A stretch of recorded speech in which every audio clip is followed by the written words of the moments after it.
제 할아버지 전두환 씨는 5.18 앞에 너무나 큰 죄를 지은 죄인이고 저희는 가족의 구성원으로서 인정하고 정말 다시 한번 사과드립니다. 제가 이 자리에 있는 것이 이 자리에 있는 것 또한 죄악이라고 생각을 합니다. 광주에 오고 나서 오늘 따뜻한 거 보여주시고 진심으로 감사드리고 정말 주고받다가 저에게 이렇게 사죄를 드릴 수 있는 기회를 주셔서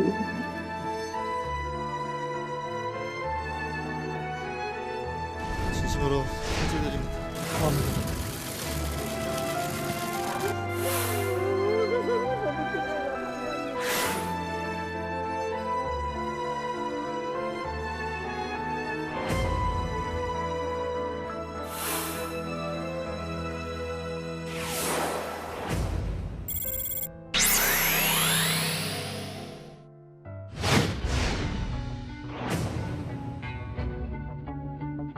올해 유동규 씨와 첫 법정 대면인데요. 입장 있으신가요?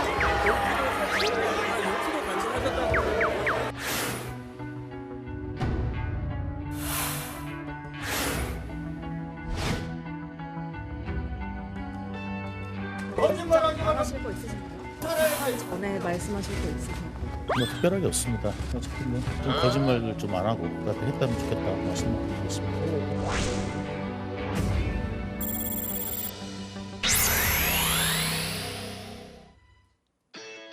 국가대표 정치뉴스쇼 5시 정치회의 시작하겠습니다. 백반장이 좋아하는 금요일입니다. 금요일입니다. 참 놀러가기 좋은 날씨인데요.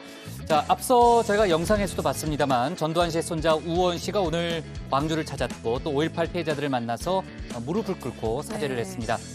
국립 5.18 민주묘지도 참배를 한 거죠. 네, 맞습니다. 전 씨는 전두환 일가로는 처음으로 5.18 피해자들을 만났는데요. 제 할아버지 전두환 씨가 5.18 학살의 주범이라며 사죄의 뜻을 전했습니다.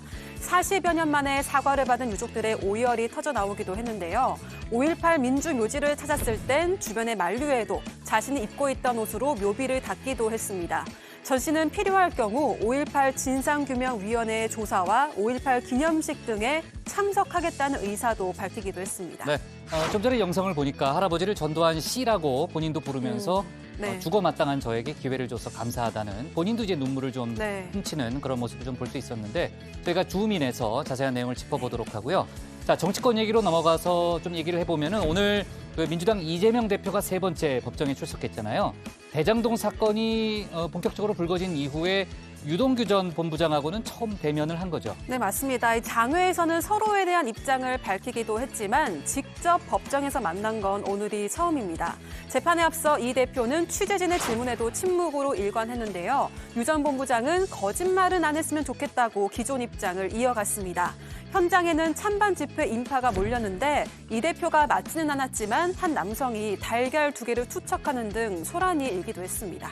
법정에서는 어떤 얘기들이 오갔답니까? 네, 일단 이재명 대표가 지난 대선 때 김문기 처장을 몰랐다고 발언한 걸 두고 진실 공방이 오갔고요. 이 대표 측은 김 전 처장이 대장동 사업 보고를 했다는 검찰 측의 주장에 단식 농성 중이었다고 반박했습니다. 해외 출장 중 찍힌 사진에 대해서도 패키지 여행을 가면 사진을 찍을 수 있지만 친해지지는 않는다고 주장했고요. 검찰은 같이 골프를 치는 건 이례적이라고 반박을 했습니다. 자세한 내용은 저희가 상황실에서 조금 더 짚어보도록 하고요.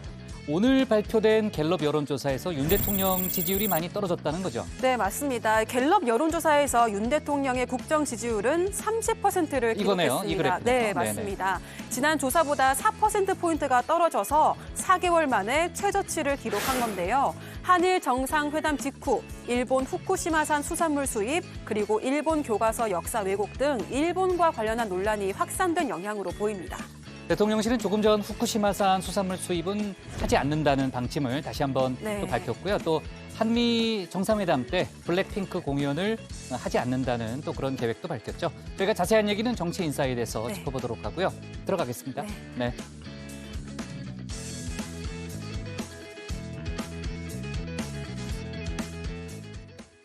오늘 회의는 류 실장, 박마커, 유채커, 조멘토 백반장, 김현숙 수어통역사 그리고 정치배 예청자 정혜원 분들과 함께하겠습니다.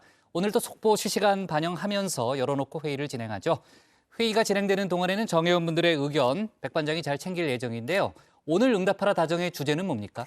네, 오늘의 응답하라 다정의 주제 전해드리겠습니다. 고 전두환 씨의 손자 전우원 씨가 오늘 광주에서 5.18 유족들을 만나서 사죄했죠. 오늘은 여기에 대해서 여러분의 생각을 나눠볼 예정입니다. 유튜브에 정치부 회의 실시간을 검색하시면 댓글 보내실 수 있으니까요. 많은 참여 부탁드리겠습니다.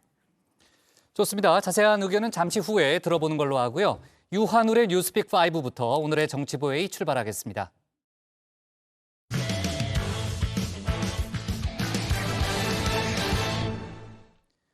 검찰이 50억 클럽 의혹이 불거진 지 1년 반 만에 강제 수사에 들어갔죠. 어제 50억 클럽 중 한 명인 박영수 전 특검에 대해서 압수수색을 진행했습니다. 김수남 전 검찰총장 또 권순일 전 대법관의 혐의도 집중적으로 들여다보고 있는 걸로 전해지는데요. 야권에서는 시점을 볼 때 특검을 막으려는 의도라고 비판하고 있습니다. 그런가 하면 트럼프 전 대통령이 역대 대통령 중 처음으로 기소됐다는 소식도 있는데요. 관련 내용을 유한울 체커가 정리했습니다. 네, 5시 하면 다정해 정의원들의 뉴스 큐레이터 울체커입니다. 금요일에 뉴스픽 5 바로 들어갑니다. 오늘 준비한 소식은요. 왜 하필 같은 날 사상 첫 머그샷, 청문회 연기, 조현천 구속, 또로 잡았습니다. 검찰의 50억 클럽 수사가 본격 궤도에 올랐습니다. 의혹이 제기된 지 1년 반 만입니다. 50억 클럽부터 다시 정리해볼까요? 대장동 개발 시행사 화천대유로부터 50억 원을 받기로 약속돼 있다고 알려진 법조계, 언론계 인사들입니다. 화천대유 대주주인 김만배 씨의 육성으로도 확인이 가능합니다. 자, 50개가 몇 개냐? 서울제, 최재경, 박영수, 박상도, 김신아, 홍성근, 정순일. 그러면 이게 현재 30억이지. 플러스 임창근 씨고, 강항구, 뭐? 5억씩입니까? 50억. 검찰은 어제 이 중에 박영수 전 특검에 대한 압수수색에 들어갔습니다. 박 전 특검의 집과 국정농단 특검 당시 박 전 특검 밑에서 특검보를 맡았던 양재식 변호사의 사무실, 그리고 우리은행 등입니다. 검찰은 박 전 특검이 우리은행 이사회 의장이던 2014년 남욱 변호사와 정영학 회계사 등의 대장동 사업을 덮고 200억 원을 약속받은 것으로 보고 있습니다. 대출이 필요했던 이들을 위해 우리은행이 컨소시엄에 참여하도록 영향력을 행사해주는 대가였다는 겁니다. 이 과정에서 양 변호사는 박 전 특검을 대신해 이 대장동 일당과의 딜에도 나섰다고 검찰은 보고 있습니다. 우리에게 뭐를 해줄 거냐 이런 취지로 물었고 200억 원 약속을 받아서 이 박 전 특검에게 보고했다는 관계자 진술을 확보한 겁니다. 이뿐만이 아닙니다. 박 전 특검은 이 국정농단 특검으로 활동하기 직전까지 이 화천대유 고문으로 일했습니다. 김만배 씨로부터 고문료 2억 원을 받았고 다른 화천대유에서 일하면서 11억 원을 대여금 명목으로 받았다고 검찰은 보고 있습니다. 다른 대장동 미분양 아파트까지 시세 절반 가격으로 특혜 분양을 받아서 이 8억 원의 시세 차익도 얻었다는 의혹도 있는데요. 박 전 특검은 전면 부인하고 있습니다. 사업에 참여하거나 금융 알선 등을 대가로 금품을 받거나 약속한 사실이 결코 없습니다. 관련자들의 회피적이고 근거 없는 진술에 기반한 허구의 사실로 압수수색을 당한 것이 참담합니다. 그런데 하필 50억 클럽에 대한 강제 수사가 시작된 어제는 국회 법사위에 이 50억 클럽 특검 법안 3건이 상정된 날이기도 합니다. 민주당에선 왜 하필 같은 날인가 이 부분을 의심하고 있죠. 진작에 수사하고도 남았을 인물인데 검찰은 지금까지 꼼짝도 하지 않았습니다. 그러다 검찰의 부실 수사에 대한 공문과 50억 클럽 특검에 대한 국민의 목소리가 커지자 마지못해 수사에 박차를 가하는 척 신용만 하고 나선 검찰입니다. 하필 국회 법사위에 특검법이 상정된 날 딱 맞춰 들이닥치니 타이밍이 기가 막힙니다. 정의당 이은주 원내대표도 뒷북 수사로 한동훈 법무장관이 이 수사 문개기에 이어 특검 문개기에 나섰다면서 특검 추진 의지를 거듭 강조했는데요. 검찰 측에선 수사 일정에 따를 뿐 국회 일정과 무관하다고 항변했고요. 한동훈 장관은 특검은 진실 규명에 방해가 된다면서 수사 의지를 불태웠습니다.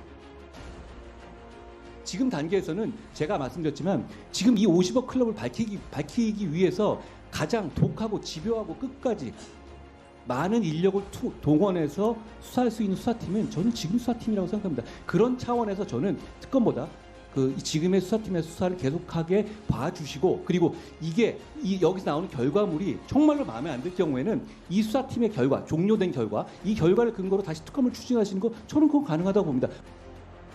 검찰이 박영수 전 특검 다음으로 겨누고 있는 50억 클럽 멤버 김수남 전 검찰총장과 권순일 전 대법관입니다. 먼저 검찰이 들여다보고 있는 김수남 전 총장의 혐의부터 살펴보면요. 2021년 8월 대장동 의혹이 불거진 뒤 김만배 씨와 만나서 대책을 논의하고 검사 출신 변호사도 소개해 준 겁니다.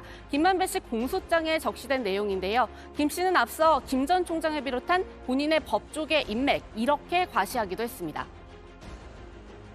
김만배 상태가 내 별명이 이지스 아니야. 그지? 김이지스. 대한민국의 이 큰 사업에서 언론에서 한번 안들을 만드는 거 봤어? 안전의식은 힘이 좋은 거야. 최고입니다.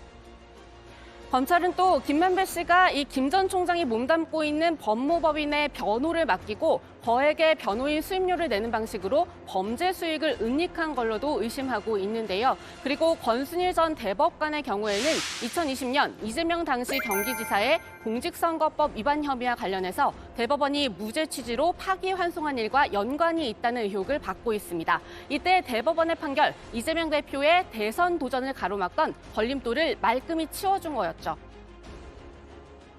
대선이라고 하는 것은 우리 국민들께서 대리인인 우리 일꾼들에게 어떤 역할을 맡길 것인가를 결정하는 것입니다. 그거는 대리인을 자처하는 사람들이 결정할 것이 아니라 우리 국민들께서 정하시는 것이기 때문에 저는 우리 국민들께서 현재 부여해 주신 역할에 최선을 다하도록 하겠습니다. 검찰은 김만배 씨가 사건이 대법원으로 넘어간 직후부터 권순일 당시 대법관을 찾아갔고 대법원 판결에서 무죄의 힘을 싣는 대가로 금품을 약속한 걸로 의심하고 있습니다.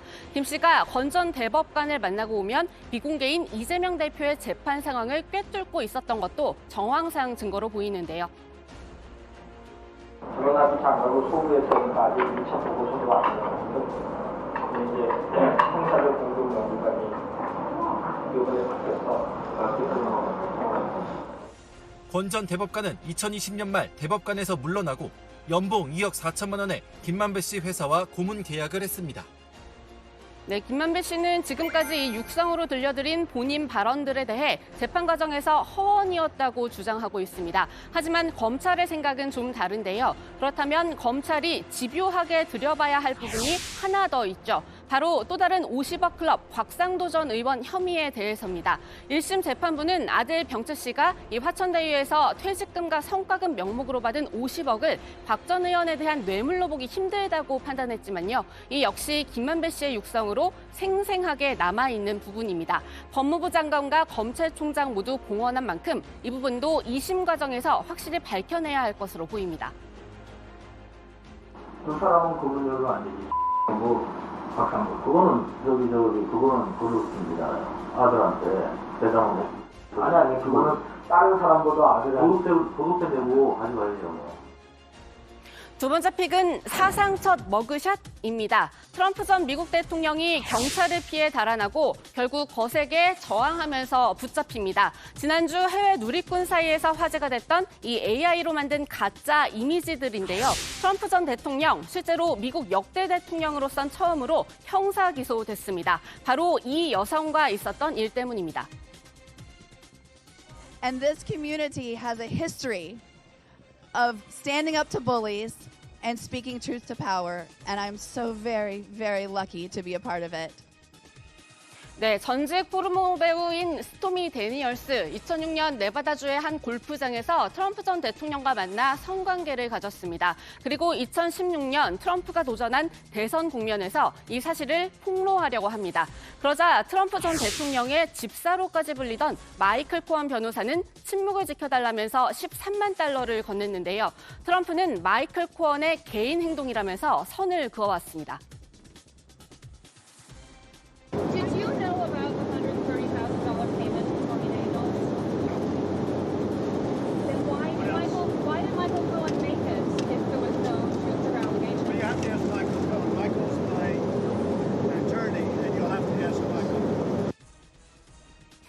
트럼프전 역시 처음에는 자신이 개인 판단하에 준 합의금이라고 했습니다. 그랬다가 트럼프의 지시에 따라 그랬다고 폭로한 뒤 선거자금법을 어긴 혐의로 2018년 징역 3년형을 선고받았는데요. 이 선고 직전 나의 유약함과 맹목적 충성심이 어둠의 길을 택하도록 이끌었다는 말을 남기기도 했습니다. 그로부터 5년이 지난 2023년이 돼서야 트럼프 전 대통령은 과거 성 스캔들을 유권자들에게 알리지 않기 위해 합의금을 주고 회사 문서를 위조한 혐의로 재판정에 나가게 된 겁니다. This is not revenge, right? What this is about accountability. He needs to be held accountable for his dirty deeds. Should this go to trial, you're prepared to testify? Absolutely. 다만 이 앞서 보여드린 이 AI 이미지 같은 일은 없을 것 같습니다. 미국 언론들은 강제 구인은 없을 거라고 보고 있고요. 트럼프 측 변호인도 사법 절차에 따르겠다고 밝혔습니다. 따라서 검찰청과 법원에 자진 출석하는 데 무게가 실리고 있는데요. 하지만 출석과 동시에 체포 상태가 된다고 합니다. 미국 역사상 첫 역대 대통령의 머그샷을 남기게 될 것 같고요. DNA 채취, 미란다 원칙 고지도 받게 될 것으로 보입니다. 그래도 수갑을 차고 포토라인에 서는 일은 없도록 일종의 예우를 해주겠다는 게 맨하튼 사법당국의 방침인데요. 트럼프는 오히려 소위 그런 그림을 원하고 있는 걸로 전해집니다.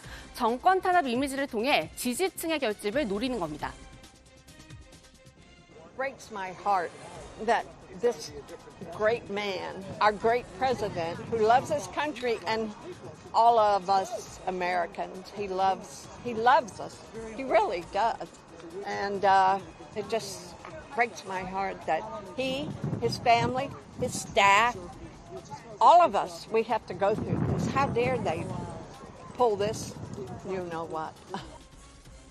따라서 공화당은 물론이고 민주당에서도 이 내년 대선에 개입하는 정치적 기소라는 반발이 나오고 있는데요. 2024년 미국 대선 흐름, 국제뉴스에도 정통한 뉴스픽을 통해 계속 챙겨보시죠. 네, 세 번째 픽은 청문회 연기입니다. 어제 전해드린 정순신 없는 정순신 청문회, 결국 민주당 소속 국회 교육위원들은 다음 달 14일로 청문회를 미뤘습니다. 정순신 변호사는 공황장애 3개월 진단서를 교육위에 제출했다고 하는데요. 민주당은 용납할 수 없다는 입장입니다. 이 14일 청문회에 증인도 추가했습니다. 가족들은 부인이나 이제 아들이 있는데 그 2명을 다 포함시켰습니다. 그래서 왜냐하면 그 당사자가 없는 청문회는 의미가 없다는 생각 때문에 정순신 변호사가 만약에 불참한다면 부인이나 직접 가해자인 아들이라도 나와서 이 관련된 실체를 우리가 확인해야 될 필요가 있다고 판단하고 있습니다. 네, 국민의힘은 민주당이 주도한 청문회 연기에 애초부터 정 변호사에 대한 공세장으로 이용하려 하지 않았나 하는 의심이 들 수밖에 없다, 이렇게 반발했습니다. 네, 다음 픽 조현천 구속입니다. 미국으로 잠적한 지 5년여 만에 귀국, 이렇게 여유를 보였던 탄핵 집회 개헌 문건의 핵심 조현천 전 기무사령관이죠. 귀국하지 않고 도주하신 이유가 뭡니까? 도주한 게 아니고요. 귀국을 연기한 거죠. 책임자로서 책임질 일이 있으면 책임을 지기 위해서 귀국했습니다. 검찰 수사를 통해서 계엄의 문건의 본질적인 그 본질이 잘 규명되고. 조금 전 법원이 조 전 사령관에 대한 구속영장을 발부했습니다. 다만 2016년 자유총연맹 회장 선거에서 박근혜 당시 대통령을 지지하는 인사가 당선되도록 기무사 요원을 동원하는 등 정치에 개입한 혐의에 대해서입니다. 검찰은 이 핵심인 개헌 문건 작성 경위에 대해선 추가 조사를 이어갈 방침입니다. 네, 마지막 픽은 또로 잡았습니다. 남경필 전 경기지사의 아들 남모 씨가 또다시 필로폰 투약 혐의로 체포됐습니다. 2017년 그리고 지난 24일에 이어 어제 또입니다. 지난 24일 체포 당시 경찰이 신청한 영장은 기각됐었죠. 이번엔 경기도 성남시의 한 아파트에서 투약하다가 이번에도 가족의 신고로 체포됐는데요. 경찰은 남 씨에 대한 구속영장을 다시 신청할 계획입니다. 네, 오늘의 뉴스픽은 여기까지입니다. 정의원님들 3월 한 달도 고생 많으셨고요. 이제 4월에 뵙겠습니다. 뉴스픽 5였습니다. 진짜 오늘이 3월 마지막 날이네요.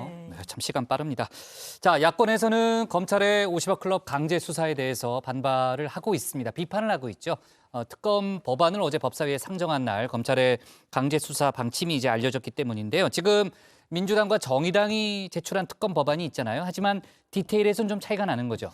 그렇습니다. 이 세 법안 모두 이 대장동 개발 사업의 불법 의혹 그리고 50억 클럽의 불법 자금 수수 의혹을 수사 대상으로 삼고는 있습니다. 하지만 여기에 민주당과 기본소득당에서 낸 안은요. 윤석열 대통령을 겨냥한 수사 대상이 추가돼 있습니다. 여기에는 이 윤 대통령의 부친이 살던 서울 연희동 주택을 구입한 김만배 씨의 누나가 포함이 됐고요. 또 기본소득당의 법안에는 부산저축은행 불법 대출에 대한 부실 수사 의혹이 올라가 있습니다. 여기에 특검 후보 추천권을 어느 당이 갖느냐를 두고도 각각 의견이 갈리고 있습니다. 국민의힘은 이 특검 법안들을 받을 수 없다는 입장입니다. 이제 본격화하기 시작한 검찰 수사부터 지켜보자는 입장인데요. 이 주호영 원내대표의 말부터 직접 들어보시죠.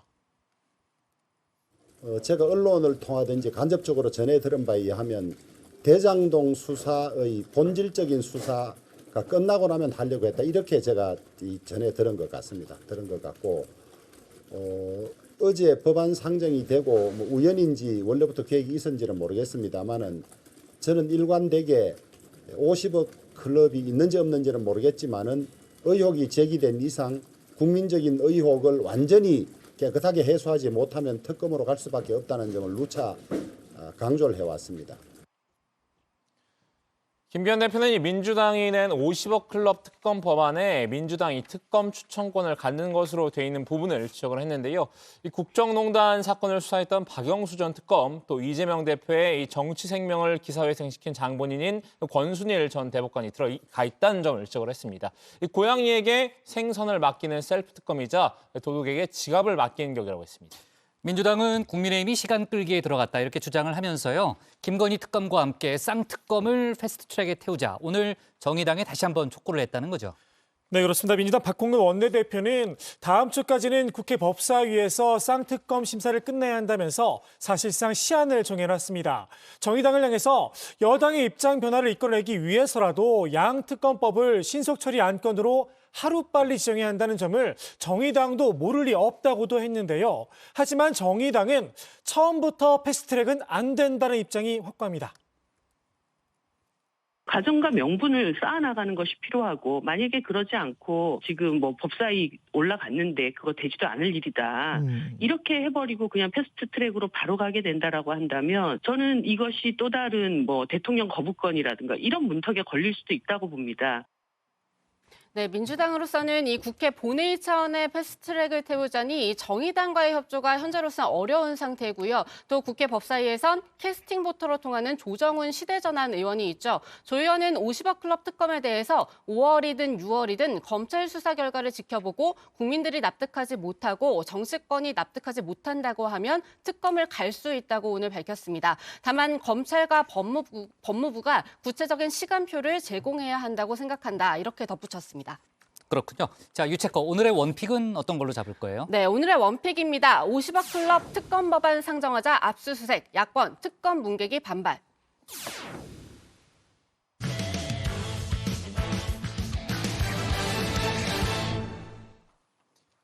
전직 대통령 전두환 씨의 손자 우원 씨가 광주를 찾아 5.18 유가족들에게 무릎을 꿇고 사과했습니다. 전 씨 일가 중 처음이죠. 전두환 씨를 5.18의 주범이자 학살자라고 발언했습니다. 5.18 단체들은 우원 씨의 사과에 환영의 뜻을 밝히면서 앞으로도 진정성을 보여달라는 주문을 했습니다. 박주루 마커가 주민에서 관련 소식을 정리했습니다. 새 역사를 향해 떨쳐 일어선 제5공화국이야말로 폭력의 배제, 평화와 정의가 그 행동 지표가 되고 있다는 것을 본인은 다시 한번 강조하지 않을 수 없습니다. 군사 쿠데타로 정권을 잡고 제5공화국을 열었던 전직 대통령 전두환 씨, 이 비폭력과 평화 그리고 정의를 외쳤지만 그의 시대는 이와는 정반대였습니다. 이미 집권 전부터 민주화 운동을 벌인 수많은 광주 시민을 학살하고 헌정 질서를 파괴했죠. 그러고도 오히려 폭동이라는 이름으로 5.18 희생자들을 매도했는데요. 광주는 그거는 총기를 들고 일어나는 하나의 그 폭동이야. 현대사에 씻을 수 없는 상흔을 남겼지만 살아생전 그의 태도는 딱 3마디로 요약됐습니다. 무엇보다 이 비양심이 트레이드마크였는데요. 5월 22일 자위권 발동도 가능하다는 겸사령부의 작전 지침이 지 대통령을 통해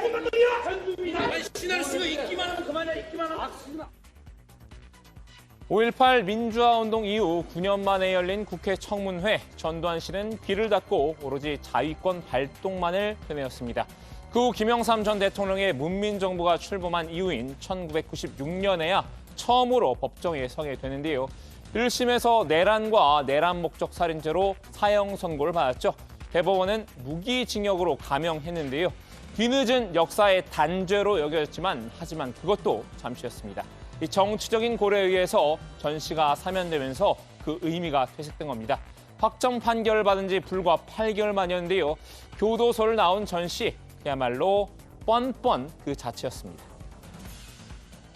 수고하십니다. 좀 말씀해 주시죠. 저 면전까지 오셔서 반갑습니다. 교도 생활이라는 게 여러분들은 교도소 가지 마시오. 그러고만 내가 얘기하고 싶습니다. 지난 2017년에는 회고록을 내기까지 했습니다. 회고록에는 그의 파렴치함이 고스란히 드러나는데요. 이 1980년 5월 광주 상공의 헬기 사격을 목격했다는 고 조비오 신부의 증언을 거짓이라고 반박을 했죠. 이 고인에 대한 명예훼손 혐의로 재판을 받았지만 반성의 기미는 전혀 찾아볼 수 없었는데요. 발포 명령 고민합니까? 대통령이 광주 시민들에게 사과하실 생각 없으세요? 수없이 많은 사죄의 기회가 있었지만 줄곧 거짓과 핑계로 일관해온 독재자 전두환. 광주하고 내하고 무슨 상관이 있어? 광주 학살 대해서 모른다 난. 왜 모르세요? 직접 책임 있으시잖아요. 내가 왜 직접 책임? 발포 명령 내리셨잖아요. 내가 왜 발포 명령 내렸어? 내가 이 사람아, 내가 이 사람 발포 명령 내릴 위치에도 있지 않는데 군에서 명령권 검사 명령을 해? 당시에 실권자셨잖아요. 결국 지난 2021년 11월 5.18 유가족들에게 끝내 단 한마디 사과 없이 자택에서 숨을 거뒀죠. 그 후 약 1년 4개월이 지난 오늘 그의 손자 전우원 씨가 광주를 찾았습니다. 이 죽은 할아버지를 대신해 5.18 유가족들에게 사죄했는데요. 저의 할아버지 전두환 씨는 5.18 앞에 너무나 큰 죄를 지은 죄인이고 학살자임을 가족의 구성원으로서 인정하고 정말 다시 한번 사과드립니다. 전두환 일가의 사죄는 이번이 처음이었죠. 지난 40여 년간 잃어버린 양심을 되찾는 순간이었는데요. 저희 가족들뿐만 아니라 저 또한 너무 추악한 죄인입니다. 양의 탈을 쓴 늑대들 사이에 숨어 항상 제 죄를 숨기고 그들이 죄를 짓고 있다는 걸 알고 있음에도 저에게 피해가 갈까 두려워 이 사실을 항상 외면한 채 살아왔습니다. 할아버지는 뻔뻔했지만 손자는 꿋꿋했습니다. 전 씨 일가는 우원 씨를 외면했지만 우원 씨는 나홀로 참회를 결심했는데요. 가족들 반응은 어떤가요? 저를 미치광이로 몰아가거나 아니면 진심으로 아끼거나 한국에 가지 말라고 하거나 아예 연락이 없거나 갖가지인 것 같습니다. 우원 씨는 어렸을 적 가족의 세뇌 교육도 폭로했습니다. 5.18은 북한의 소행이자 폭동이란 가르침을 받았다고 밝혔죠. 이 전두환 씨를 합리화하고 지켜세우기 급급했다고 하는데요. 이런 얘기를 할 때마다 제가 대화 주제를 바꾸거나 침묵을 하거나 아니면 제가 예전에 말씀드렸다시피 5.18 민주화운동이 아니라 폭동이고 북한군들의 소행이고 저희 가족들은 피해자고 발포 명령을 또 할아버지가 하셨다고 그렇게 말씀하신 줄 내가 알고 있습니다. 그런데도 집에서는 그런 말씀을 전혀 말씀을 없으셨다는 얘기신가요? 스스로가 민주주의의 아버지고 본인이 천국에 갔다고 생각하는 사람들입니다. 그런 말을 한 적은 단 한 번도 없습니다. 하지만 우원 씨는 할아버지나 다른 가족과는 달랐습니다. 이 역사를 바로 보고 잘못을 뉘우치는 이 염치가 있었는데요. 1980년 5월 18일 일어난 광주 일원에서 일어난 사건을 어떻게 규정하십니까? 그리고 당시 5.18 학살의 주범은 누구시라고 생각하십니까? 다시는 있어서는 안 될 대학살의 현장이라고 생각을 하고 비극이라고 생각을 합니다. 그리고 그 주범은 누구도 아닌 저희 할아버지 전두환 씨라고 생각을 합니다. 군부 독재에 맞서 민주화 운동을 벌였던 광주 시민들을 빛과 소금이라고 칭송하기도 했습니다. 군부 독재 속에서 두려움 속에서 그것을 이겨내고 용기로 군부 독재에 맞섰던 광주 시민 여러분들 영웅이고 정말 저희 나라의 빛이고 소금이신 모든 분들을 전두환 씨의 대통령 퇴임 때 낭송된 헌정시에선 전 씨를 빛과 소금으로 찬양했죠. 그때와 묘한 대비를 이뤘는데요. 그 자리 물러남으로 이제 님은 결의의 빛이 되고 역사의 소금이 되소서. 전 씨는 오늘 5.18 민주화 묘지를 참배하기도 했습니다. 이 첫 희생자인 김경철 열사와 이 12세 나이로 계엄군 총에 맞아 숨진 전재수군의 묘, 그리고 행불자 묘역을 차례로 들렀는데요. 이 시종일관 숙연한 자세로 5.18 유족의 이야기에 귀 기울였습니다. 이 고등학생 때 시민군으로 참여를 했다가 사망한 문재학 열사의 어머니 김길자 여사를 안고 위로를 건네기도 했는데요. 얼마나 마음이 아프고.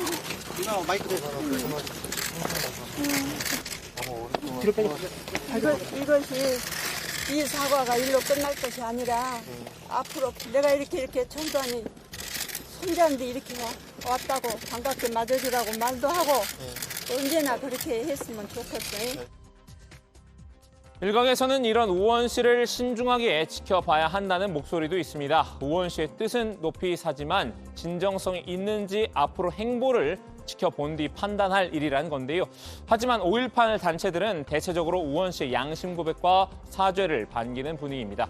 이 5.18의 온전한 진상 규명으로 이어지길 희망하고 있는데요. 이 고 조비오 신부 조카 조영대 신부도 환영했습니다. 우원 씨와 직접 만날 의사도 있다고 합니다. 손자 전원 씨가 광주를 찾아 가족을 대신해서 사과해 왔다는 것은 갑자기 뭔 일인가 하며 의아해하기도 했지만 동기야 더 알아봐야겠죠. 그래도 그 손자가 사과해 왔다는 것은 고무적인 일이라고 생각합니다. 저는 기꺼이 만날 것이고요. 또 어떻게 해서 이런 그 결심을 하게 됐는지에 대해서 다시 한번 좀 묻고 싶고요. 그러면 이제 진상 규명을 위해서 앞으로 어떻게 협조해 줄 것인지 묻고 싶습니다. 전원 씨 역시 이 유족들의 마음이 풀릴 때까지 몇 번이고 사과할 뜻을 내비쳤던 바 있죠. 이번에 광주를 찾으신 이후에도 5.18 모단체와 유가족들과 계속해서 좀 접촉을 이어가실 계획이실까요? 네, 마음이 풀리실 때까지 필요한 만큼 계속해서 연락을 드리고 싶고 연락을 받아주실 때, 마음을 열어주실 때 감사히 생각하고 축복이라 생각하고 계속해서 대화를 진행해 가도록 하겠습니다. 숨을 거두는 순간까지 자기 정당화에만 몰두했던 전두환 씨. 전 재산 29만 원 운운하며 추징금도 다 내지 않았는데요. 이 다 치르지 못한 역사적 죗값에 956억 원이란 인하배까지 얹고 떠났죠. 반성 없는 죽음의 대가를 그 후손이 어떻게 치르는지 손자 전원 씨가 적나라하게 보여주고 있는데요. 오늘 주민 한마디는 뒤늦은 이 반성과 용서의 말로 대신하겠습니다. 진심으로 사죄드립니다. 감사합니다. 더 용기를 내. 있다고 싶으면 힘내고 가민들을 살 수 있게 하는 힘을 갖고 알겠습니다. 우리가 그래 한년 몸 조심하고 그래 건강한 모습으로. 네, 전직 대통령 전두환 씨가 이제 그 사과의 말 없이 이제 세상을 떠났고 손자 전우원 씨가 오늘 광주를 찾아서 고개를 숙였습니다. 전실 일가 중에서는 처음이고요. 아까 이제 여러 영상에서도 봤습니다만 5.18 유족들과 피해자 앞에서 직접 무릎을 꿇었네요. 네, 전우원 씨는 오늘 오전 5.18 기념재단 등이 광주 서구 5.18 기념 문화센터 1층에 마련한 리셉션 홀의 모습을 드러냈습니다. 이 자리를 빌려 전두환 씨가 5.18 학살자라는 걸 인정한다면서 무릎을 꿇고 전두환 씨와 가족들을 대신해 사죄했는데요. 이 자리에는 5.18 공법 3단체 단체장과 원순석 5.18 기념재단 이사장, 5.18 유가족과 피해자 등 100여 명이 모였습니다. 전 씨 옆자리에는 고등학생 시민군으로 항쟁에 뛰어들었다가 사망한 문재학 씨의 어머니 김길자 여사와 3공수여단의 광주교도소 작전 당시 주변에서 총을 맞은 김태수 씨 등이 함께했습니다. 검은색 코트에 짙은 남색 넥타이를 메고 나온 전우원 씨는 유족과 피해자들에게 눈도 제대로 마주치지 못하고 고개를 숙인 채 사과의 말을 전했는데요. 할아버지 전두환 씨에 대해 5.18 앞에 너무나 큰 죄를 지은 죄인이라면서 이 민주주의 발전을 도모하지 못하고 오히려 민주주의가 역으로 흐르게 했다고 평가했습니다. 또 가족들이 5.18에 대해 물어보면 대화의 주제를 바꾸거나 침묵하는 바람에 제대로 알지 못했다고도 했는데요. 오늘 사죄하는 것도 이 뒤늦게 자신의 일가가 죄인임을 깨달았기 때문이라고 했습니다. 양의 탈을 쓴 늑대들 사이에서 자라왔고 저 스스로도 비열한 늑대같이 살아왔습니다. 제가 얼마나 큰 죄인인지 알게 되었습니다. 제가 의로워서가 아니라 죄책감이 너무 커서 또 이것 또한 이기적인 마음에 행동하는 것입니다. 죄책감이 너무 커서 사죄를 하는 것이다라는 그런 설명이었고요. 광주 시민들에게 감사의 마음을 전하면서 울먹이는 그런 모습도 좀 여러 차례 보였죠. 앞으로 회개하고 반성하는 마음을 가지고 살겠다라는 그런 다짐을 밝히기도 했는데 5.18 진상규명 조사위원회에 참석할 의향도 밝힌 거죠. 네, 그렇습니다. 요청하면 참석할 의향이 있느냐라는 질문에 우원 씨는 도움이 된다면 하겠다고 답했는데요. 또 올해 5.18 기념식에도 참석하겠다는 의사를 분명히 했습니다. 5.18 당시 가족을 잃은 5월 어머니의 회원들 앞에선 무릎을 꿇고 큰절을 하기도 했는데요. 5월 어머니의 한 회원은 울먹이면서 용기를 내줘서 고맙다며 전 씨를 꼭 안고 손을 붙잡기도 했습니다. 오늘 5.18 민주묘지도 참배를 했잖아요. 역시 이제 전두환 씨 일가 중에서는 처음인데 방명록에는 어떤 글을 남겼습니까? 네, 우원 씨는 저라는 어둠을 빛으로 밝혀주셔서 진심으로 감사드립니다. 민주주의의 진정한 아버지는 여기에 묻혀 계신 모든 분들이십니다. 라고 적었는데요. 추년탑에 헌화와 분향을 한 전 씨는 5.18 희생자 묘역을 차례로 참배했습니다. 5.18 최초 사망자인 고 김경철 열사의 묘역을 시작으로 초등학교 4학년 희생자인 고 전재수군, 행방불명자와 이름 없는 무명 열사 묘역까지 돌았습니다. 네, 우원 씨는 묘비마다 무릎을 꿇고 비석과 영정 사진을 검은색 외투로 여러 차례 닦았는데요. 이걸 지켜보던 한 시민이 옷으로 닦지 말라면서 흰 수건을 건넸지만 받지 않았습니다. 너무 늦게 와서 죄송하고 이렇게 와서 뵈니까 더 제가 뚜렷이 보이고 제가 입던 옷 따위를 사용해서 닦아드리지 않고 더 좋은 걸 사용해서 닦아드리고 싶었습니다. 네, 고등학생 시민군이었죠. 고 문재학 열사의 어머니 김길자 여사는 우원 씨를 껴안고 찾아와줘서 고맙다. 부디 진상규명을 이룰 수 있게 최선을 다해달라 당부를 했는데요. 전 씨는 저 같은 죄인에게 소중한 기회를 주셔서 감사하고 따뜻하게 맞아주셔서 감사하다면서 용서를 구할 수 없다는 것을 알지만 계속 사죄드리겠다고 했습니다. 또 일회성으로 그치지 않고 앞으로도 좋은 모습 보여드리겠다고 다짐했습니다. 광주 시민들은 이제 우원 씨한테 진정성 있는 모습을 계속해서 보여달라는 그런 주문을 했고요. 본인이 진상규명에도 적극 협조하겠다니까요. 앞으로의 행보를 저희가 지켜보도록 하겠습니다. 이건 좀 다른 얘기인데 경찰이 우원 씨에게 출국 금지 조치를 내렸다는 소식도 있는데 마약 투약과 관련한 좀 혐의 때문인가요? 네, 그렇습니다. 우원 씨는 마약 투약 혐의로 경찰 수사를 받고 있죠. 서울경찰청 마약범죄수사대는 법무부의 요청에서 오늘 전 씨를 출국 금지 조치했는데요. 전 씨 귀국 사흘 만입니다. 경찰은 전 씨가 마약 투약 혐의를 인정하고 자진 귀국한 점 등을 고려해서 불구속 수사를 하기로 했는데요. 이 수사가 마무리될 때까지 출국을 막기 위해 이런 조치를 내렸다고 합니다. 네, 이 수사팀 관계자는 모발 검사 등은 기간이 2달 이상 걸리기 때문에 수사가 길어질 것이라고 전망했는데요. 필요하면 출국 금지 기간을 연장할 수 있다고 말했습니다. 경찰은 전 씨 모발 등을 채취해서 이 체포 당일 이 국립과학수사연구원에 감정을 의뢰를 했고요. 마약 간이 검사에서는 음성 판정이 나와서 이 정밀 감정 결과 등을 보고 추가로 불러 조사할 방침이라고 합니다. 좋습니다. 앞으로의 속보도 저희가 잘 챙겨보는 걸로 하고요. 오늘 주민 제목은 이렇게 정리하겠습니다. 파렴치 할아버지 대신 염치 찾은 손자 전우원 5.18 영령들의 사죄로 제목을 잡겠습니다.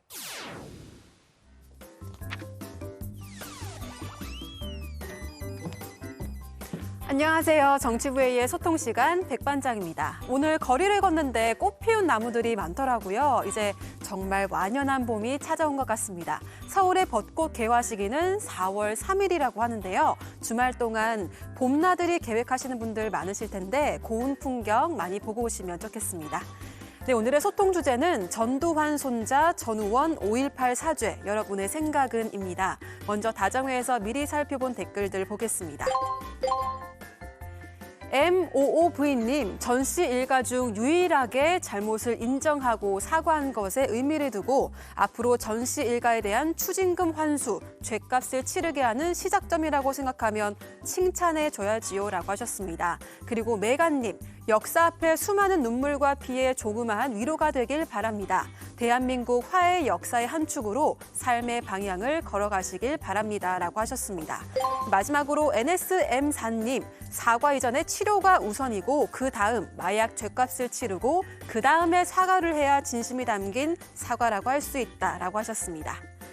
이어서 정의원분들께서 방송을 보시면서 올려주신 댓글들도 함께 보겠습니다. 이강인님, 지은 죄를 숨기는 사람들이 많은 세상에 스스로 고백하며 조상의 잘못까지 사죄하는 한 젊은이의 모습이 애처롭고 의미 있어 보인다라고 하셨습니다. INNY님, 관련자도 아닌데 치유를 받는 것 같아 계속 보게 됩니다. 한편으로는 나중에 실망하게 될까 봐 불안하고 두렵고 저도 복잡한 감정인데 유족과 피해자분들은 어떠실지 감히 상상도 안 됩니다라고 하셨습니다. 댓글 적어주신 정의원분들 모두 고맙습니다. 남아있는 시간도 댓글 많이 보내주시면서 다정회와 함께 소통해주세요. 지금까지 응답하라 다정이었습니다. 네, 자 백반장 수고 많았고요. 다음은 유정화 실장의 국회 상황실로 갑니다.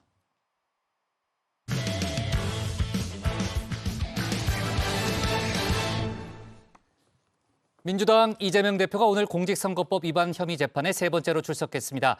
이 자리에서 처음으로 유동규 전 본부장과 대면했는데요. 이 대표는 유 전 본부장을 쳐다봤고 유 전 본부장은 눈맞춤 없이 자리에 앉았다고 합니다. 이 대표가 사법 리스크에 직면했다면 국민의힘 김기현 대표는 지지율 하락 위기에 봉착한 상황이죠.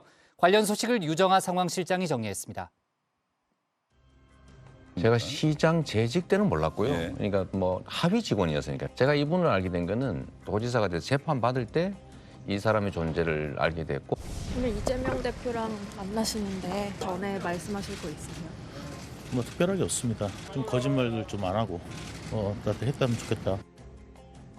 네, 민주당 이재명 대표 오늘 유동규 전 성남도시개발공사 기획본부장과는 처음으로 재판에서 법정에서 만났습니다. 고 김문기 전 처장을 몰랐다 했던 것과 관련한 공직선거법 위반 혐의에 대해서인데요. 유 전 본부장은 이 대표의 이 발언이 본인의 이 대표와 등을 돌리게 된 계기다 이렇게 이야기를 하기도 했었죠.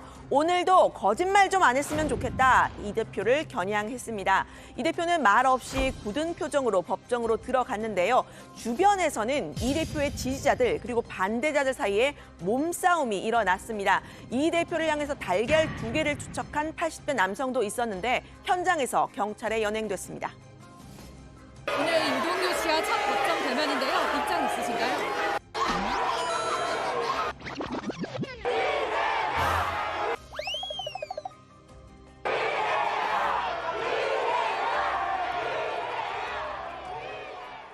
네, 국민의힘 소속 이기인 성남시 의원은 이 대표와 김 전 처장이 호주에 출장 갔던 사진 등 추가로 공개를 했는데요. 두 사람을 포함한 일행들은 당시 이렇게 요트를 빌려서 참돔 낚시를 했고 또 골프를 칠 때는 2명만 탈 수 있는 카트를 김 전 처장이 몰아서 이 대표를 보좌했다라는 게 유 전 본부장의 주장입니다.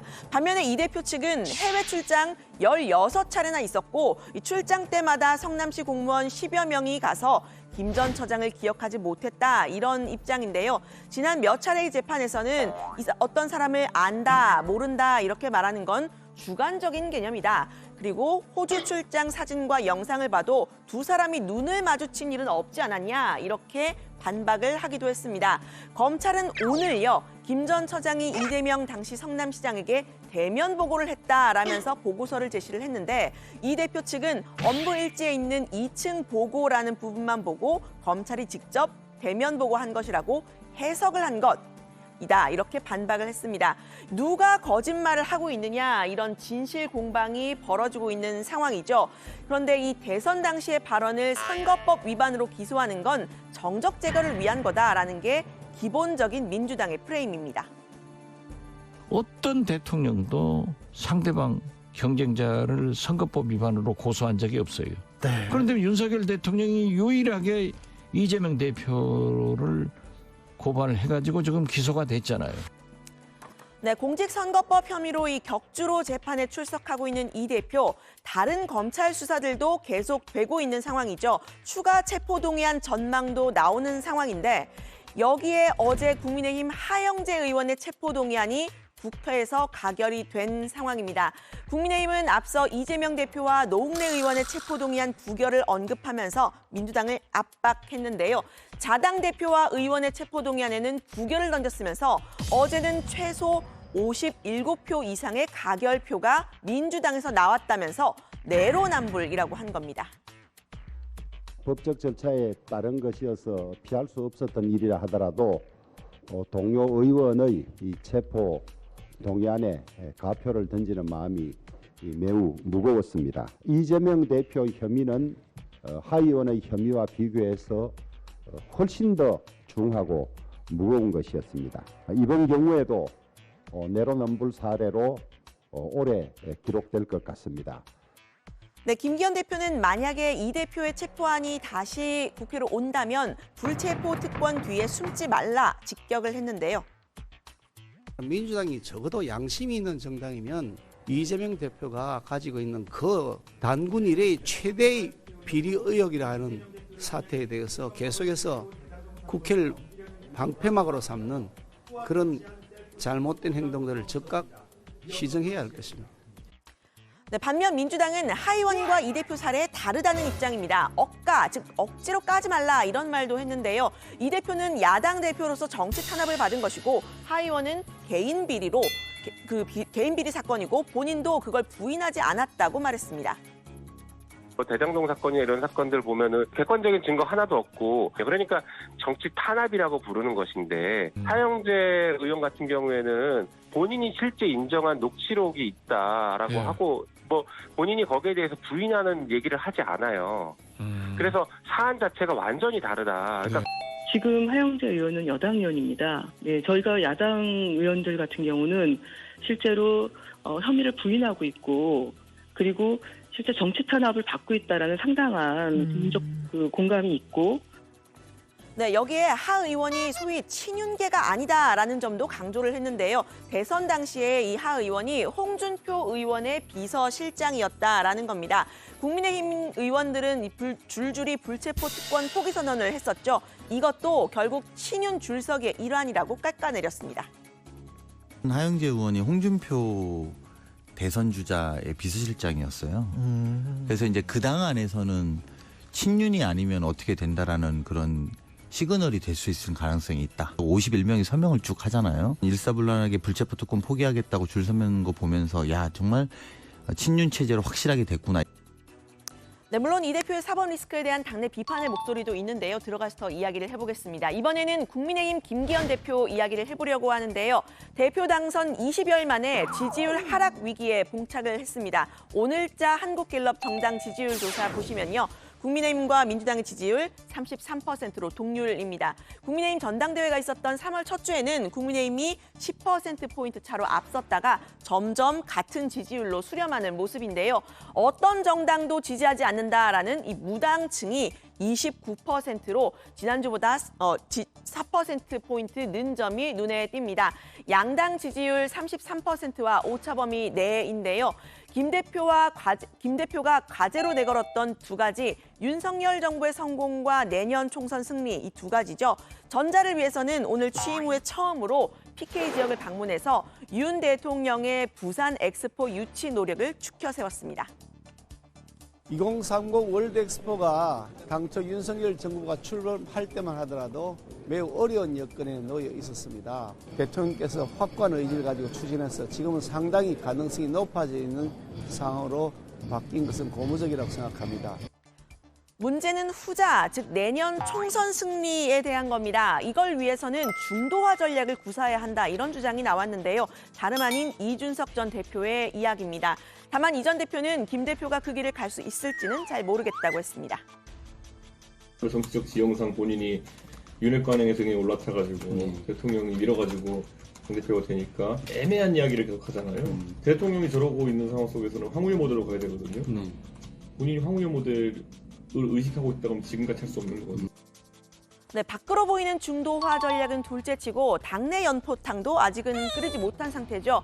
이 전 대표와 가까운 당원 모임 국민의힘 바로 세우기, 줄여서 국바세는 윤핵관 1세의 당직 명단에 대해서 지극히 구태적인 화전 양면 전술이라는 강한 비판 성명을 냈습니다.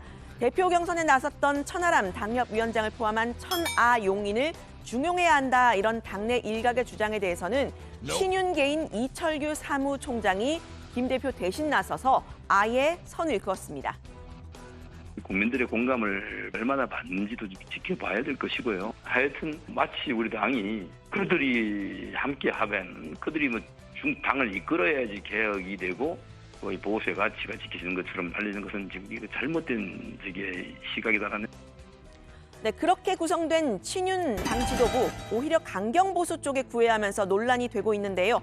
김재원 최고위원은 목사 전광훈 씨를 잔뜩 추켜 세웠다가 또다시 사과를 했습니다.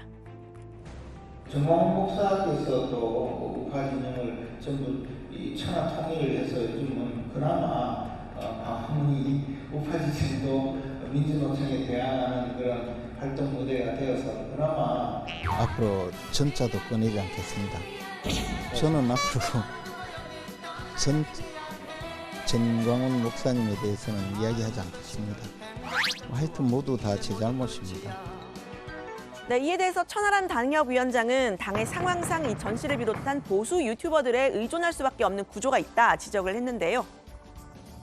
수십만 이렇게는 아니더라도 이 캐스팅 보트 역할을 할 몇만 단위 정도는 있고, 이게 최고위원 선거 같은 경우에는 5% 정도만 움직여줘도 이게 당락이 갈리기 때문에 지금 그러다 보니까 저는 전광훈 목사에 대해서 의식하는 어떤 그런 분위기가 국민의힘 내부에 일부 있다고 생각합니다. 네, 김 최고위원을 제명해야 한다고 주장한 사람도 있었습니다. 바로 홍준표 대구시장이었는데요. 홍 시장과 김 최고위원과의 악연은 익히 알려져 있지만요. 이번에는 징계와는 거리를 둔 김기현 대표의 스타일을 문제 삼았습니다. 총선을 앞둔 상황에서 이 판사식 당 운영으로는 당을 역동적으로 끌고 갈 수 없다고 했는데요. 당대표가 카리스마가 없고 미지근한 자세로 좋은 게 좋다는 식으로 당 운영을 하게 되면 당은 힘든 시간을 보내게 된다. 내지르고 보는 것이 검사식 정치라면 살피고 엿보는 정치는 판사식 정치다. 그러나 지금은 살피고 엿볼 때가 아니다. 네, 홍 시장은 검사 출신이죠. 검사식 당 운영이 좀 그리운 걸까요? 최근 당내 일각에서는 한동훈 법무장관의 총선 차출설이 일었습니다. 한 장관은 이미 셀럽이다. 후보로 나서는 건 물론이고 일종의 사령탑 역할까지 주문하는 목소리도 있었는데요. 민주당에서는 한 장관 차출설, 김기현 대표로는 총선을 치를 수 없다는 인식의 반영 아니냐, 이런 주장이 나왔습니다. 그거는 반대로 김기현 대표에 대한 뭐랄까 기대감이 상실됐다라는 반증이라고 봅니다. 신임 대표가 된 지 얼마 되지도 않았는데 한동훈 장관의 차출론이 나오는 건 이 대표 얼굴로 총선을 치를 수 없다라는 당내 일각의 인식이 반영됐기 때문에. 네, 한 장관의 총선 차출설에 대해서는 당내 의견이 엇갈리죠. 친윤계인 이철규 사무총장은 아직은 아니다, 선을 그은 상황입니다. 추미애 장관, 박범계 장관 이런 분들의 모습을 봐왔다고 보다 보니까 법무부 장관이 막 그래도 되는 것으로 우리가 이게 좀 이렇게 오해하는 분들도 있는데요. 지금 이제 한동훈 장관은 법무부 장관으로서의 직분에 충실하고 있다고 생각하고 또 그 직분에 충실해야 된다고 생각합니다. 네, 오늘 발표됐던 정당 지지율 여론조사 국민의힘과 민주당과 무당층이 나란히 3분의 1씩 가져간 점이 눈에 띄었는데요. 어느 당이 먼저 변화하느냐에 따라서 지지율 변화의 방향 달라지지 않을까요? 오늘 발제는 이렇게 정리합니다. 이재명 대표와 유동규 전 본부장 법정에서 첫 대면, 김기현 대표 지지율 하락 위기에 한동훈 장관 차출설. 네. 김재원 최고위원이 앞으로 이제 전광훈의 전자도 꺼내지 않겠다라는 그런 또 사과 입장을 밝혔는데 이제 조금 전 나온 뉴스를 보니까요. 전광훈 씨가 유튜브 생방송에서 이제 관련된 얘기를 했네요. 그러니까 우리가 광화문 운동을 해서 정권이 교체가 됐고 전당대회 4등 하던 김재원 최고위원이 광화문 집회에서 연설을 한 뒤에 수석 최고위원이 됐다. 뭐 이런 얘기를 하면서 김재원 말이 뭐가 틀렸냐. 이제 겨우 눈을 뜬 거다라는 또 그런 얘기를 했고 홍준표 시장에 대해서 상당히 또 신랄하게 비판을 했는데 당신도 광화문에 와서 연설했잖아. 이 정도는 좀 방송했을 수 있는 말인지 모르겠는데 이 자식이 말이야 뭐 이런 표현을 좀 쓰면서 이제 홍준표 시장을 좀 비판을 했고 광화문 운동을 부정하는 사람들은 앞으로 공천을 주지 말아야 한다는 그런 좀 얘기를 했다고 하네요. 네, 자 좋습니다. 그 민주당 관련해서 또 아까 들어온 좀 속보를 좀 보면요. 이재명 대표가 오늘 법정에 출석하면서 계란을 던진 사람이 있었잖아요. 이 대표가 처벌을 원치 않는다. 그런 입장을 밝혔다는 거죠, 조면 또. 네, 그렇습니다. 오늘 재판 출석 현장에서 그 이 대표 지지자와 반대자가 뒤엉켜서 소란스러웠는데요. 80대 남성이 이 대표를 향해서 계란 2개를 투척한 혐의로 현장에서 체포가 됐습니다. 다만 이 대표가 계란을 맞지는 않았는데요. 이 남성은 계란 5개를 준비해왔다고 합니다. 이 대표는 이 남성이 경찰에 체포됐다는 소식을 듣고 경찰에 처벌 불원, 그러니까 처벌을 원하지 않는다는 뜻을 밝혔다고 하는데요. 서초경찰서도 의견을 접수했다고 합니다. 이재명 대표와 유동규 전 본부장이 오늘 법정에서 처음 대면을 했잖아요. 분위기가 좀 전해진 게 있어요. 네, 오늘이 이 대표의 공직선거법 위반 혐의 공판 3번째인데요. 오전 공판부터 이 대표는 출석을 했습니다. 그리고 이제 증인 자격으로 오후에 출석한 유 전 본부장이 법정에 들어섰는데 이때 고개를 돌려서 쳐다봤다고 합니다. 유 전 본부장은 눈을 맞추지 않고 자리에 바로 앉았다고 하고요. 앞서 법정에 들어갈 때 이 대표는 별말이 없었고 유 전 본부장은 거짓말 좀 안 했으면 좋겠다. 이렇게 이 대표를 직격했습니다. 네, 오늘 재판의 핵심은 고 김문기 전 1차장을 이재명 대표가 알았냐 몰랐냐 하는 겁니다. 이 대표 측은 김 전 차장과의 이 호주 출장 대면 보고를 받은 적이 있었는지 또 표창장 수여를 직접 했는지에 대해서 적극 반박했는데요. 일단 호주 출장에 김 전 차장이 동행한 건 유 전 본부장이 결정한 거다 이렇게 이야기를 했고요. 사진이나 동영상이 워낙 많은데 한 프레임에 있는 사진 몇 장이 공개된 것만으로는 친분을 알 수 없다고 주장했습니다. 대면 보고 받은 적이 없다고 했고 표창장 수여 같은 경우에는 수백 명이 동시에 받아서 일일이 기억할 수 없다고도 반박했습니다. 반면에 이제 검찰은 이 전 대표 측 주장을 이제 포괄적으로 반박을 했는데요. 사진에서 눈을 맞추고 있는 장면이 없다는 것만으로 친분이 없다고 볼 수 없다면서 오히려 손을 잡고 있는 그런 사진이 있다고도 했습니다. 이 두 사람이 함께 골프를 쳤다는 것도 이 공무상 해외 출장 중에 사적인 해외 골프는 외부 유출 시 문제가 될 수 있기 때문에 입이 무겁고 친분이 두터운 사람을 동반자로 선정했다는 게 상식에 부합한다라고 주장을 했고요. 날인이나 서면 도장이 없었다고 해서 이 대면 보고가 아예 없었다고 예단하기는 좀 섣부르다고 얘기했습니다. 이재명 대표가 대장동과 성남FC 의혹과 관련해서도 기소가 됐잖아요. 앞으로 이제 법정에 좀 많이 나오게 될 텐데 일단 당직 개편을 통해서 본인의 거취와 둘러싼 논란을 좀 잠재우려는 그런 시도를 했고 일단 민주당 내에서 이제 물러나야 한다는 목소리는 조금은 이제 잦아드는 분위기인데 이 대표를 향한 쓴소리는 비명계에서 계속해서 나오고 있는 거죠. 네, 그렇습니다. 민주당이 일부 당직 개편을 하면서 지명직 최고위원에 임명된 송갑석 최고위원이 오늘 처음으로 최고위에 출석을 했는데요. 당평의 목표는 고르게 민심을 청취하는 거라면서 보수와 진보 양 진영 사이에 무당파라 불리는 드넓은 바다가 우리가 들어야 할 최우선의 민심이다 이렇게 강조했습니다. 당평의 궁극적인 목표는 고르게 사람을 등용하는 것에 그치지 않고 고르게 민심을 청취하는 것이라 생각합니다.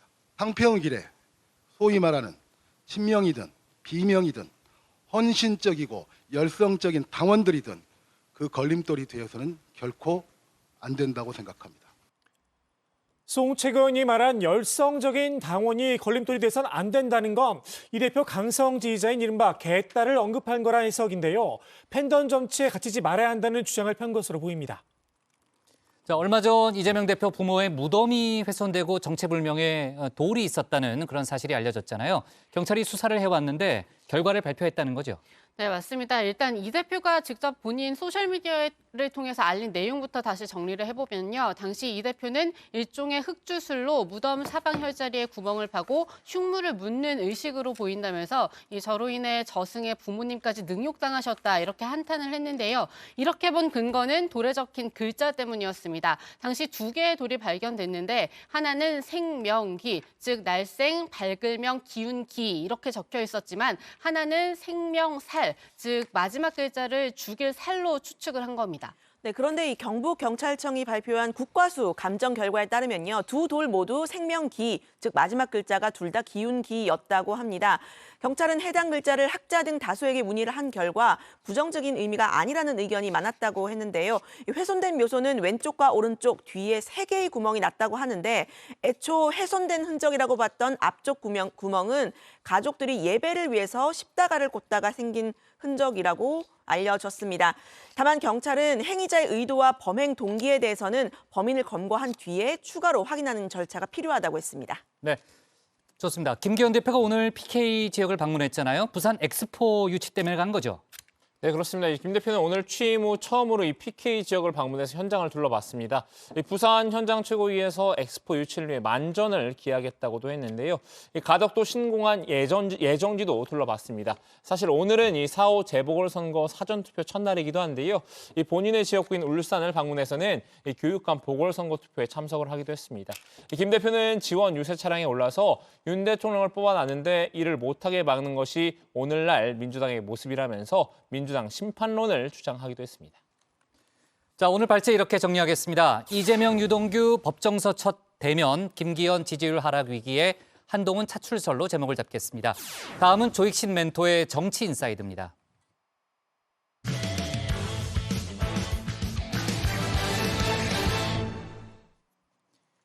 일본 언론발로 윤석열 대통령의 후쿠시마 오염수 방출 관련 발언이 보도됐죠. 대통령실은 즉각 사실무근이라는 입장을 밝혔는데요. 오늘도 같은 입장을 내놨습니다. 민주당은 국정조사의 필요성을 주장하고 있는데요. 관련 내용 정치인사이드에서 짚어봅니다.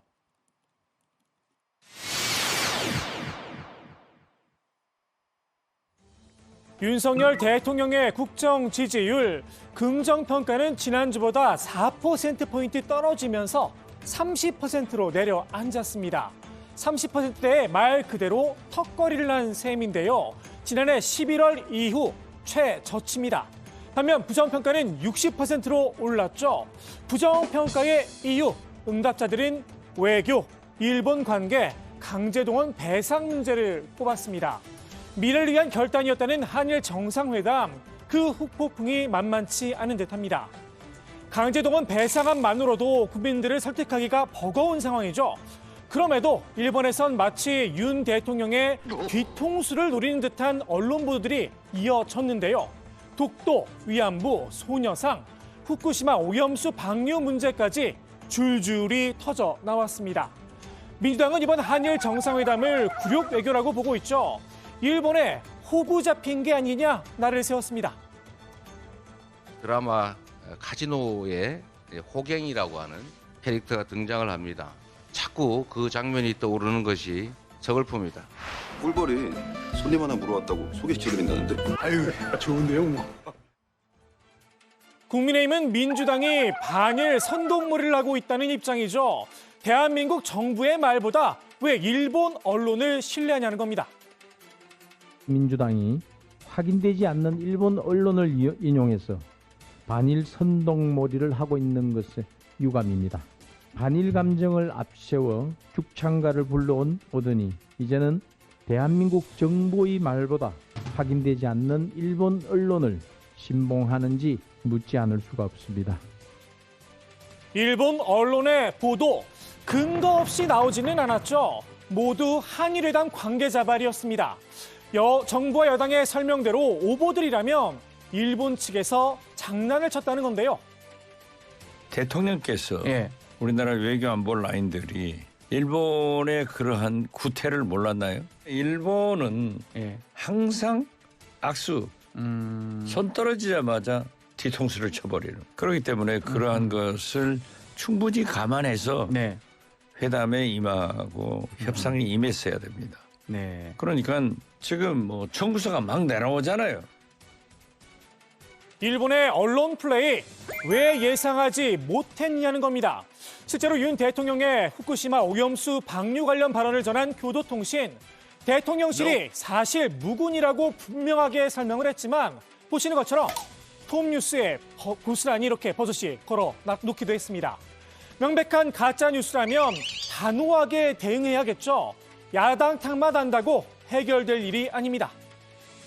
왜곡 보도에 대해서 이미 외교 채널을 통해서 강력하게 항의를 한 바가 있고요. 네. 근데 메시지를 낸 후에도 또 보도가 나왔잖아요. 그러니까요. 그 보도를 하는 그 주체에 대해서 저희가 할 수 있는 외교적인 어떤 항의 외에는 방법이 없지 않겠어요? 보도의 주체가 아니라 발언의 주체를 막아야 하지 않을까요? 언론에 소스를 내는 일본 측 관계자들 말입니다. 이번 주 관계자 말에 맞서 우리 정부 인사들도 언론에 소스를 제공하기 시작했습니다. 국내인 전진석 전 비대위원장, 교도통신의 후쿠시마 오염수 방류 관련 보도는 오보라면서 윤 대통령의 실제 발언 내용을 전했죠. 정 전 비대위원장은 기자 시절 습관이 남아서 종종 수첩에 메모를 하곤 하는데요. 교도통신이 해당 발언을 했다는 그 자리에 동석을 해서 당시 윤 대통령의 발언을 적어놨다는 겁니다. 교도통신은 시간이 걸리더라도 한국 국민의 이해를 구해 나가겠다 이렇게 전했는데요. 정 전 비대위원장의 메모에는 시간이 걸리더라도 이후 부분이 달랐습니다. 시간이 걸리더라도 IAEA 주관하에 과학적이고 객관적인 진상을 파악해서 알리는 게 중요하다 이렇게 말했다는 겁니다. 정 전 비대위원장은 이 답변을 받아 적으며 속으로 정답이다를 외쳤다고 밝혔습니다. 그런데 말입니다. 이 IAEA 주관하의 검증 과연 정답일까요? IAEA와 일본 정부 그동안 후쿠시마 오염수 방류 문제를 놓고 찰떡궁절을 보여왔죠. 我が国としては今申し上げたように専門家によるIAEA からの科学的な調査が歓迎するところであります。 제어된 처리수의 해양 방류는 세계 다른 원자력 발전소에서도 일상적으로 이루어지고 있습니다.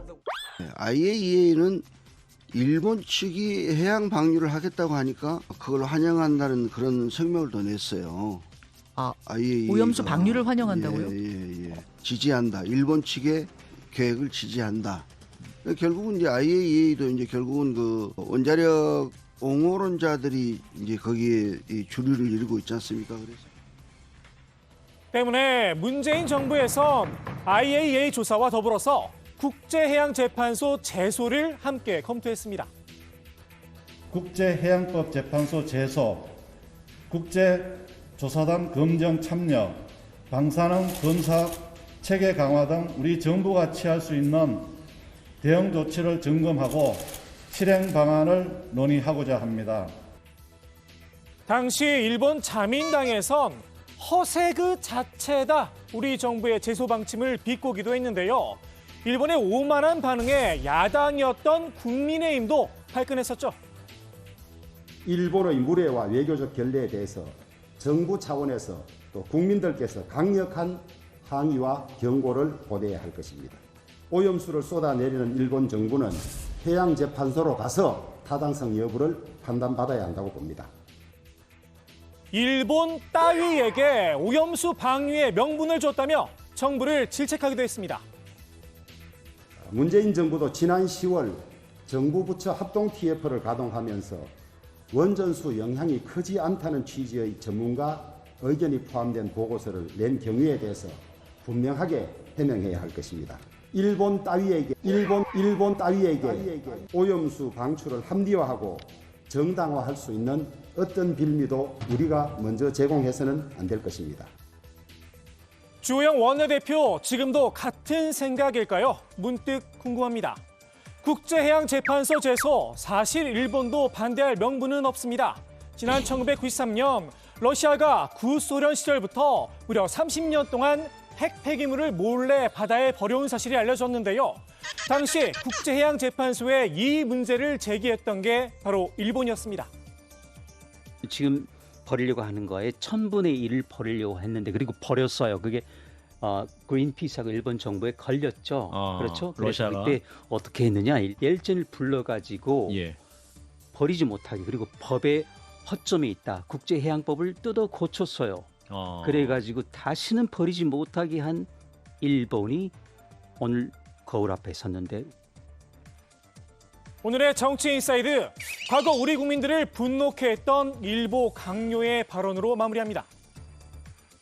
中国やら韓国やらが海に放出してるのと同じもの以下ですから水飲んでもなんちゅうことはないそうですから。